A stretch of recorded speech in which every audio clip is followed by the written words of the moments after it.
Olá, no programa de hoje, o MDB nas eleições e na Câmara em BH.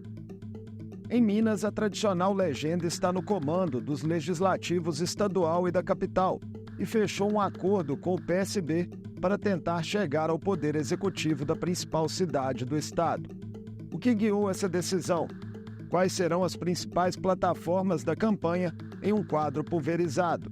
Eu converso com o vereador e presidente da Câmara Municipal, Gabriel Azevedo, pré-candidato do MDB à Prefeitura de Belo Horizonte. Bem-vindo, Gabriel. É um prazer recebê-lo no mundo político. Marco, prazer é todo meu. Bom bater esse papo contigo. O senhor é advogado, jornalista e publicitário, está no segundo mandato como vereador em Belo Horizonte e atualmente comanda a Câmara Municipal. O que lhe motiva a disputar a Prefeitura da capital? Eu amo essa cidade, sou nascido em Belo Horizonte, criado em Belo Horizonte. É aqui que eu estudei no Instituto de Educação, no Colégio Militar, me graduei. E eu sinto que essa cidade está muito aquém do potencial. Vamos lembrar que essa foi uma capital erguida em 4 anos para ser a cidade de todos os mineiros. Foi aqui que nasceu o conjunto arquitetônico modernista que depois inspirou Brasília. Fomos capazes de coisas grandiosas no passado. Eu estou muito afim de retomar no povo da nossa cidade o orgulho que eles têm de ser belo-horizontinos. A gente tem uma cidade travada no trânsito, com um grande déficit habitacional, com um enorme conjunto de regras que burocratizam muito a vida de quem quer investir e quem quer empreender. Isso, para mim, é um desafio que me move a buscar a cadeira de prefeito para cuidar muito melhor da nossa Belo Horizonte. Desde que o senhor assumiu a presidência da Câmara, o senhor subiu o tom ali em relação à administração do prefeito Fuad Noman e protagonizou fortes embates com a prefeitura, por exemplo, em relação às passagens de ônibus. Quais são suas principais críticas programáticas à atual gestão? Eu acabo de me formar num mestrado em cidades pela London School of Economics. Nos últimos 3 anos, eu estudei com os especialistas mais renomados e vi os exemplos mais positivos das cidades que estão sabendo lidar com o desafio na mobilidade.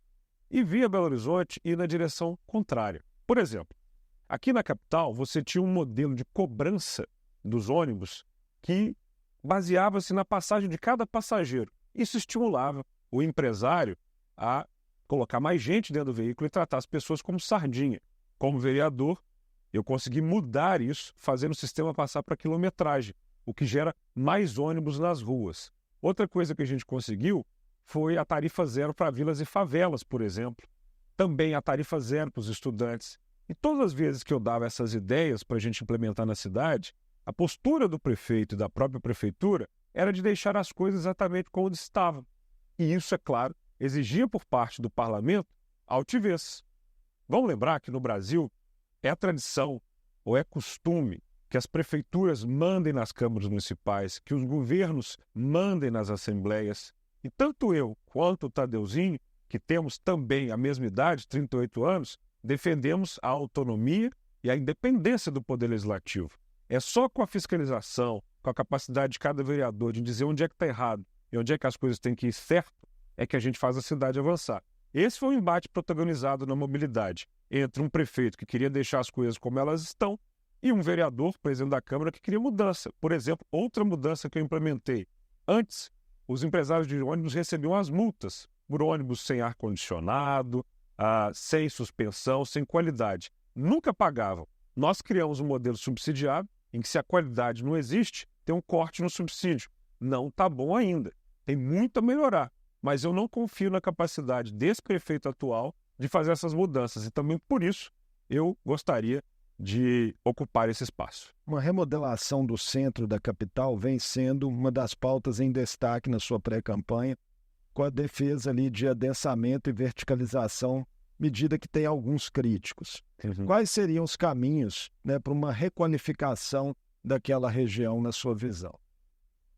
Eu chamo esses críticos de negacionistas urbanos, sabe? A palavra negacionismo ficou muito evidente quando você tem as pessoas que sabem do benefício comprovado da vacina e daqueles que negam a sua qualidade para salvar vidas. A ciência está aí. Quando você busca os modelos de cidade que funcionam, são cidades adensadas e compactas. Por exemplo, Carlos Moreno, que é o principal assessor da Anne Hidalgo em Paris, a prefeita, criou um modelo de cidade de 15 minutos, em que você pode fazer as coisas caminhando ou com mobilidade ativa, justamente porque você mora perto de onde você trabalha. Belo Horizonte criou um modelo diferente disso. Você tem uma região dentro da Contorno que foi planejada, tem quarteirões de 120 por 120 metros e tem um adensamento baixíssimo, pequeno, sobretudo em áreas do Baixo Centro, no Barro Preto, em outros lugares, onde você já tem toda a estrutura urbana. Aí se dificultou o processo de construção e de adensamento no centro. Essa cidade se espalhou não só no limite municipal, como também na região metropolitana. Enquanto Belo Horizonte dificulta a construção, Nova Lima, Ibirité, Contagem, Betim facilitam. É o único caso, Marco, de região metropolitana em que a capital diminuiu o número de pessoas na capital e aumentou o número nas cidades vizinhas. Nós aumentamos enquanto região metropolitana e permanecemos a terceira maior do Brasil, mas a população de Belo Horizonte encolheu. Imóveis caros, aluguéis caros, gente morando longe de onde trabalha, resultado de trânsito e expulsão de capital humano. Eu quero o contrário disso. Eu quero, por exemplo, que os mais de 100 prédios vazios no centro sejam ocupados com moradia, com residência, não só para venda, mas para habitação social. Eu quero que os lotes em que você tem, por exemplo, ali na Avenida Paraná e Santos Dumont, onde há o BRT, eu quero que aqueles lotes que têm só um galpão se transformem em edifícios residenciais como você tem ao lado deles. E eu quero sonhar de maneira grandiosa. Eu vejo, por exemplo, o Complexo da Lagoinha, que é um horror para a cidade. Você já caminhou por ali de baixo? É uma zumbilândia. Você precisa fazer o que outras cidades já fizeram. Pega aquelas vias, você mergulha, passa por debaixo Afonso Pena até chegar no Antônio Carlos, Afonso Pena para a Via Expressa, Afonso Pena para Cristiano Machado. Aquela área se transforma num parque e no entorno daquele parque você ergue um conjunto de prédios adensados e sem timidez. Hoje, se nós tentássemos construir, por exemplo, o JK, Conjunto JK, e o Acaiaca, que são respectivamente o segundo e o terceiro maior edifício da nossa cidade, nós não conseguiríamos. Ou seja, nos anos 40 se construía melhor na nossa cidade do que em 2024. Agora, vereador, até nessa fala do senhor, né, o senhor faz uma clara menção aí também a quantidade de moradores de rua que Belo Horizonte tem nesse momento, né, uma população que aparentemente explodiu nos últimos anos. E não é um problema fácil de resolver. Muitas dessas pessoas estão na rua até mesmo por opção. Que tratamento o senhor daria a essa questão? Existem equipamentos na cidade que funcionam muito bem e outros que não funcionam. É continuar com o que está indo bem e descontinuar o que não está funcionando. Na rua Timbiras, próxima à Avenida Amazonas, você tem um espaço que eu elogio sempre, a Casa de Passagem. 2 horas da tarde, abre uma porta, tem um salão onde o cidadão pode chegar e aguardar até 6 horas, quando ele vai receber toalha, vale para jantar, para tomar um café e vai para um quarto onde ficam 4 ou 6 pessoas. Ele toma banho, pode pernoitar lá e no dia seguinte ele pode sair para ir trabalhar ou para conseguir seguir a sua vida. Todas as vagas desses espaços, e eu estou falando do espaço da beira de Lourdes, que ninguém sequer sabe que às vezes existe, com 200, 300 pessoas ficando lá. Esse espaço tem todas as suas vagas preenchidas, porque ele é positivo para a cidade, tira a pessoa da rua e dá dignidade momentânea para ela conseguir outras coisas, como, por exemplo, uma habitação social. Ela vai progredindo. Agora, abrigos em que você tem um grande salão com muitas beliches, você vai ter violência, assalto, não funciona. A prefeitura precisa descontinuar esses projetos e ela precisa ampliar as vagas dos projetos que estão dando certo, com incremento a fomento de trabalho. Muitas das pessoas que estão na rua, por exemplo, vêm da construção civil. Vão permanecer lá se você não aquecer o mercado da construção civil.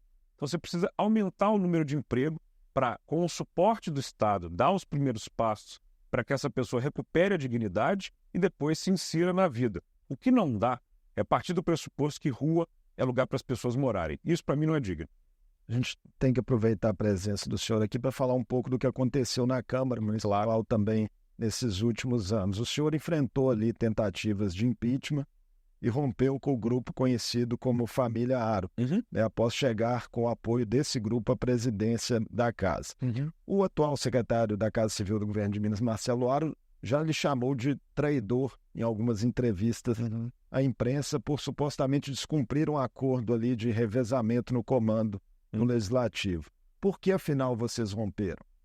Bom, nós chegamos na presidência com 21 vereadores e depois que chegamos na presidência, parte desses vereadores resolveram, ao invés de manter uma postura independente em relação à prefeitura, passaram a ser base. Com isso, o motivo do rompimento se deu a partir de uma articulação do prefeito e deste grupo mencionado para melar as investigações da CPI da Pampulha, que, veja você, meses depois foram concluídas numa segunda CPI, mostrando exatamente por que a Lagoa da Pampulha se transformou num esgoto na capital mineira, com pedidos de indiciamento de secretário, com pedidos de punição, para que a Pampulha, aquele lugar que a gente ame, volte a ser o que a cidade merece. Enquanto tem gente como eu, está muito preocupado com a cidade, com o bem-estar, com a beleza da nossa cidade, tem gente que está preocupada apenas em se locupletar, se agregar no poder, ter as suas vantagens e fazer aquela mesma política que a gente sempre conhece. Esse é o motivo do rompimento. Eu, com mais um grupo de vereadores independentes, permanecemos defendendo a cidade, outro grupo resolveu caminhar com o prefeito. Foram algumas tentativas, meu caro Marco, não apenas de caçar o meu mandato, mas sobretudo de me tirar do jogo eleitoral de 2024. A minha candidatura, a minha pré-candidatura, ela sofreu represálias porque tinha gente que não queria que eu estivesse no jogo. Esse foi o motivo do rompimento, a história está mais do que contada para todo mundo, a vida seguiu, sigo tocando o Poder Legislativo, fazendo o que é o meu compromisso.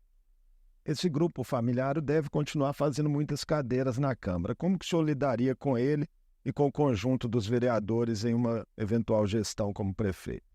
Bom, depois de 8 anos como presidente da Câmara Municipal, deu para entender muito como é que funciona cada cabeça de parlamentar. Nós estamos com uma formação de chapas de vereadores que perpassa o MDB onde eu estou. Nós ajudamos a fazer a chapa do MDB, do PSB, do Republicanos, do União Brasil, do Cidadania, do PSDB. Então, existem vários partidos aliados que contaram com a nossa articulação. Então, nós temos a perspectiva de fazer um bom número de cadeiras na Câmara Municipal. Estamos cuidando dessa governabilidade desde agora.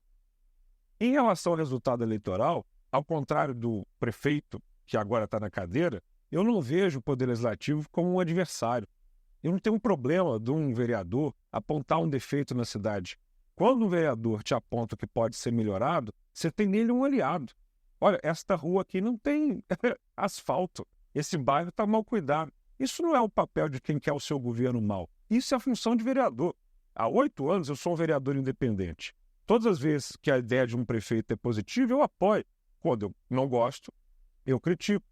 Um parlamento formado de pessoas assim é muito melhor. Eu não vejo nenhuma dificuldade de governabilidade. O que acontece é que quando você opta por uma política mais patrimonialista, entreguista, como fez o atual prefeito, de trocar apoio por cargos, você não tem governabilidade. Fato é que este grupo que você mencionou saiu da prefeitura escorrendo há alguns meses, entregando secretarias, entregando cargos, e deixando o prefeito, mais uma vez, ser uma base sólida na Câmara Municipal. Sobre sua chegada ao MDB, né? O senhor começou na política vinculada ao PSDB, na chamada Turma do Chapéu, depois foi subsecretário, né, em governos tucanos.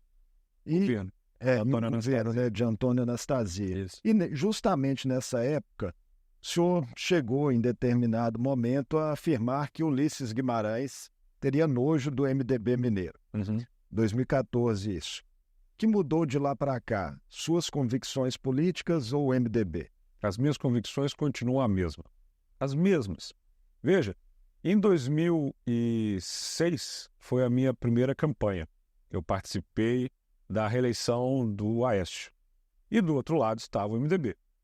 Em 2008 eu participei da eleição do Márcio Lacerda, do outro lado estava o MDB. Em 2010 eu participei da eleição da Anastasia, do outro lado estava o MDB. Em 2012 eu participei da eleição do Márcio, do outro lado estava o MDB. Em 2014 e por aí foi. Eu continuo o mesmo. O que aconteceu para a minha vida ao MDB partiu, sobretudo, de uma pessoa que eu preciso elogiar muito, que é o Tadeu. presidente da Assembleia, com seus 38 anos, representa para mim uma nova cara para o MDB de Minas Gerais. Um novo estilo de fazer política que ele tem conseguido aqui na Assembleia e que me inspira muito. Foi o encontro que o Tadeuzinho teve com os outros membros do MDB e disse, olha, nós precisamos reinventar o partido em Minas Gerais. Nós precisamos contar com pessoas que têm ideias arejadas, que têm um estilo de fazer política que combine com a população. E após conversar com os deputados federais, com deputados estaduais, o convite foi formulado para mim. Eu continuo a mesma pessoa, com as mesmas convicções, os mesmos princípios de fazer uma política completamente voltada para o que é melhor para a população. Mas acha que pode ter sido ácido demais nessas críticas? Eu sou ácido demais. Isso é um fato sobre mim. Não tem como eu fingir que eu sou uma coisa que eu não sou. Eu tenho um humor mais ácido, eu tenho um estilo extremamente franco de conversar e de falar as coisas. Eu digo o que eu penso, eu não dissimulo. E eu não sou igual a esses políticos que vão virar e vão passar uma maquiagem na eleição para tentar inventar uma coisa para vocês de que ele não é. Sou extremamente franco, penso e digo. E quem muda isso na véspera da eleição para convencer as pessoas que é outra coisa, não é digno de um voto. Quando eu não gosto de alguém, eu falo. Quando eu discordo, eu deixo muito claro. Quando é para brigar pelo povo, eu brigo. E vai ser assim. Não ficou nenhum mal-estar com setores do MDB? Nenhum mal-estar, senão não estaria lá. Pelo contrário, a minha relação com o presidente Baleia Rossi, presidente nacional do MDB, é sensacional. Relação com o Niltinho, aqui o presidente estadual, é muito boa. Relação com a bancada estadual, com a bancada federal e com o MDB nacional. Sabe, se na política a gente não puder conversar com quem algum dia a gente criticou ou com um partido que a gente em algum momento não concordou, mas a gente não faz política. Porque não dá para fazer olhando pelo retrovisor. Mas eu continuo com os mesmos princípios de transparência, de coragem, de caráter, de coerência, de respeito ao dinheiro público, de conexão com as pautas da cidade. E eu acho que vai ser uma oportunidade muito importante. Você dizia que o cenário está fragmentado. Sim. Claro que está. O prefeito é ruim nesse momento. O prefeito é ruim. Ou seja, eu sou franco para dizer o seguinte, isso só está acontecendo em Belo Horizonte porque o prefeito está sentado na cadeira, é péssimo de serviço. É péssimo. É por isso que muita gente falou, pera lá, esse cara não pode continuar. Você veja que ele teve dificuldade de se colocar como pré-candidato, até dentro do próprio partido. Não consegue tantas alianças partidárias. Os grupos estão querendo fugir dele, porque é uma pessoa que não está fazendo um bom trabalho. E isso tem que ser dito com toda a clareza. O senhor revelou em uma entrevista ao Portal J ter recebido convites também do PSDB para um retorno, do Cidadania e do União Brasil, em paralelo a esse ingresso no MDB. E outros partidos também. O senhor fica no MDB ganhando ou perdendo essa eleição? Esse é um dos meus compromissos. É inclusive uma das coisas que a gente conversou na minha filiação. Aliás, eu estou muito feliz no MDB. Muito feliz. Estou sendo bem tratado, respeitado. Nunca. E o MDB é exatamente isso, um partido plural, dinâmico, múltiplo, igual é ao Brasil. Então, ou seja, o MDB aqui de Minas tem membros que pensam de uma maneira que talvez os membros do MDB do Pará pensem de outra. E isso é natural num partido. Então, meu compromisso é permanecer na legenda e ajudar a construir a legenda em Minas Gerais. O senhor é o único pré-candidato a anunciar o vice. Sim. Até o momento, o ex-vice-governador Paulo Brandt, do PSB. O que foi determinante nesse acordo? Amizade. Eu e o Paulo nos gostamos muito e eu acho isso muito positivo, porque o histórico em Belo Horizonte de prefeito e vice que se desentendem no meio do caminho tem sido grande. É enorme. Vamos lembrar que o Márcio parou de conversar com o Roberto, né? Depois parou de conversar com o Délio também. Depois o Calil brigou com o Paulo Lamarck. E agora, veja que situação ridícula. Nós temos um prefeito na cadeira que não tem o apoio do titular. Vamos lembrar que o Fuad caiu lá de paraquedas porque o Calil saiu para ser candidato a governador. E a gente fica assistindo essa novela de será que vai apoiar, será que não vai apoiar? Isso é o ridículo suficiente, porque mostram que o próprio cara que estava lá não confia tanto em quem ele deixou. A partir do momento que a junção que se dá entre eu e o Paulo é justamente de duas pessoas que se admiram, que se complementam. Eu já disse algumas vezes que o Paulo tem justamente os talentos que eu não tenho. É muito importante. Quais seriam esses? É muito importante para um pré-candidato admitir as suas falhas. Paulo é muito mais temperado do que eu, muito mais paciente do que eu, mais experiente do que eu. E não vai ser decorativo. nessa pré-campanha nós já estamos tocando as coisas em dupla. Do mesmo jeito que eu tenho uma energia, uma criatividade, uma capacidade de tirar as coisas do papel, isso se complementa. É muito bom quando a gente admite que a gente não é perfeito, que a gente tem muitos defeitos, que a gente é humano e que precisa de outras pessoas para te complementar. Acho que a chapa fica complementada e você tocou num ponto positivo. É a primeira chapa formada, integrada por duas pessoas que se respeitam e que se fizeram parceiros juntos, antes mesmo dos partidos. Então, nós nos alinhamos, na sequência, os partidos estaduais se alinharam, Niltinho presidindo o MDB, Noraldino presidindo o PSB, a quem eu agradeço profundamente, e, na sequência, Maleia Rossi e o Siqueira, presidente nacional do MDB e do PSB, reeditando uma aliança que aconteceu nos anos 90, com o ex-prefeito Célio de Castro, com a diferença que naquela época o PSB estava na cabeça e o MDB estava na vice. Começou tímido nas pesquisas, tinha de lançamento ali 3%, 4%, e as pessoas foram se conectando com o Célio de Castro, que era um cara apaixonado por Belo Horizonte, que se preparou para ocupar a função e que tinha, sobretudo, um diálogo muito sincero com o povo da capital mineira. E isso a gente também tem. O senhor citou o ex-prefeito Alexandre Calil, que recebeu vários pré-candidatos, não hipotecou apoio a ninguém. O senhor acredita que ele ainda o fará nessa campanha? O senhor já foi, inclusive, muito próximo do ponto de vista pessoal dele, muito lá atrás, né? Depois se afastaram, mas enfim, como é que o senhor está vendo o papel dele?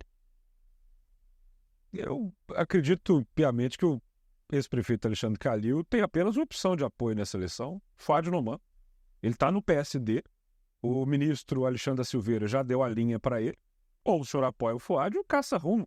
Tem um partido, o partido tem um candidato, ele está no partido, e eu acho que o ex-prefeito Alexandre Calil precisa começar a entender o que são ordens, né? Visivelmente tem uma ordem do partido para ele apoiar o prefeito Fuad Noman, e eu acho que resta a ele um pouco de juízo para obedecer essa ordem. São mais de 10 pré-candidaturas, né, colocadas, como a gente já falou aqui. Como é que a sua candidatura se coloca sob o espectro ideológico? Seria uma candidatura mais de centro-direita ou centro-esquerda? A minha candidatura é uma candidatura prática. Tem buraco na rua, o buraco não é de centro-esquerda, de esquerda, direita, tem que tampar. Está faltando medicamento no hospital? Tem que ter. Eu não quero perder um segundo dessa campanha discutindo ideologia ou posicionamento político.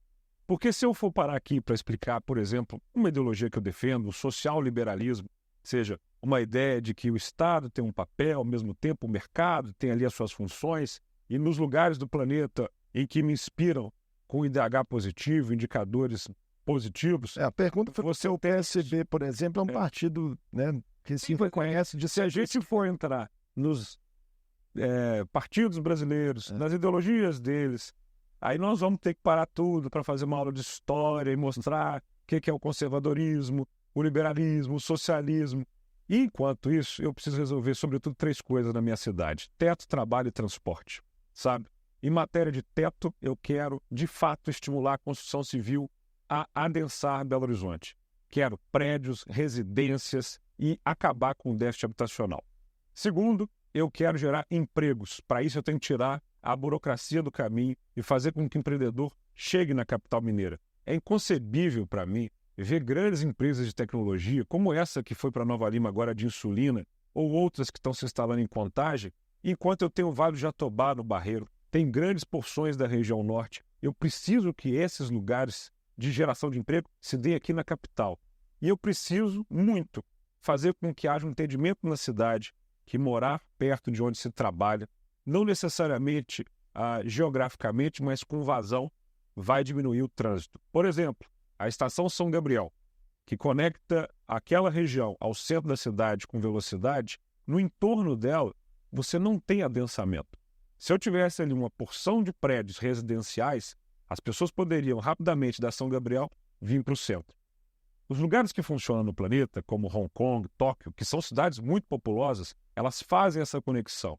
Então, o que eu quero muito para a população de Belo Horizonte é esse tripé, é esse triângulo de teto, trabalho e transporte. A partir do momento em que as pessoas tiverem onde morar, tiverem onde trabalhar, e isso fizer sentido, a gente diminuir muito o principal problema, que é esse trânsito infernal na vida de todo mundo. O desempenho da sua pré-candidatura, vereador, tem sido até aqui tímido nas pesquisas recentes divulgadas, que apontam o deputado estadual Mauro Tramonte, do Republicanos, liderando por larga margem cenários estimulados.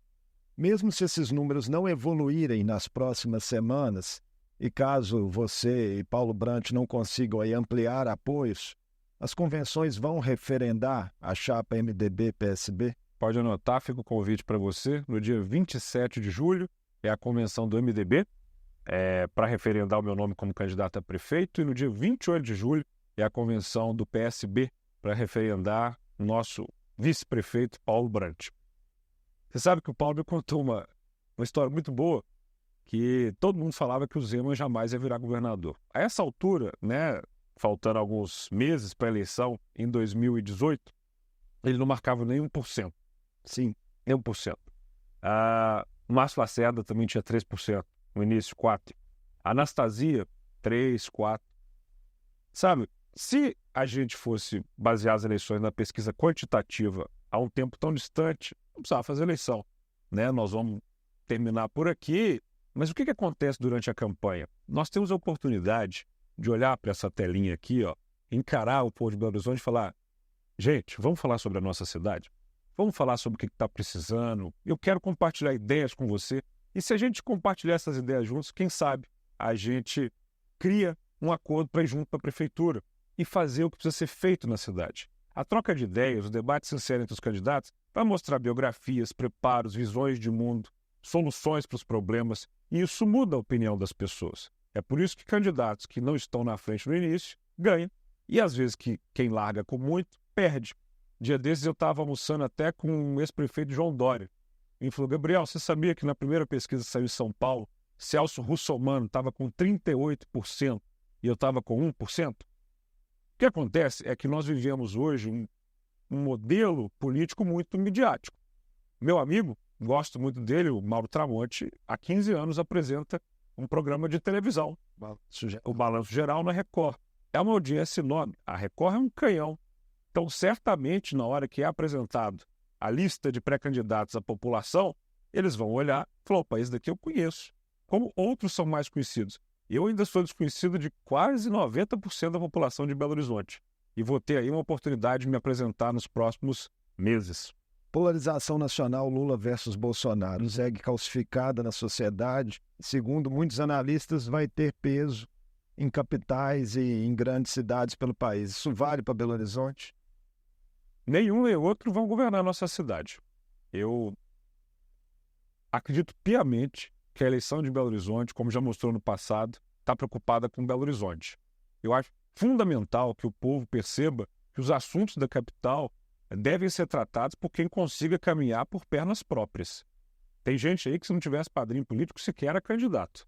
Aqui tem um Belo Horizontino querendo governar para Belo Horizontinos e tratar Belo Horizonte como uma cidade independente, que, sendo prefeito, vou conversar com o governador Zema, que é de um espectro político, e com o presidente Lula, que é de outro espectro político, porque, virando prefeito, a gente tem que ser Belo Horizonte Futebol Clube e cuidar da cidade, porque quem fica perdendo tempo com algumas brigas prejudica muito a nossa população. Obrigado por essa entrevista aqui no Mundo Político, vereador. Que é isso, Marco. Prazer é todo meu e a gente segue aí. Eu conversei com o vereador e presidente da Câmara Municipal de Belo Horizonte, Gabriel Azevedo, pré-candidato do MDB à Prefeitura da capital. Falamos sobre os posicionamentos da legenda no quadro sucessório, as alianças já firmadas e os fatores que podem impactar a disputa nos próximos meses. O Mundo Político fica por aqui. Obrigado por nos acompanhar e até o próximo programa.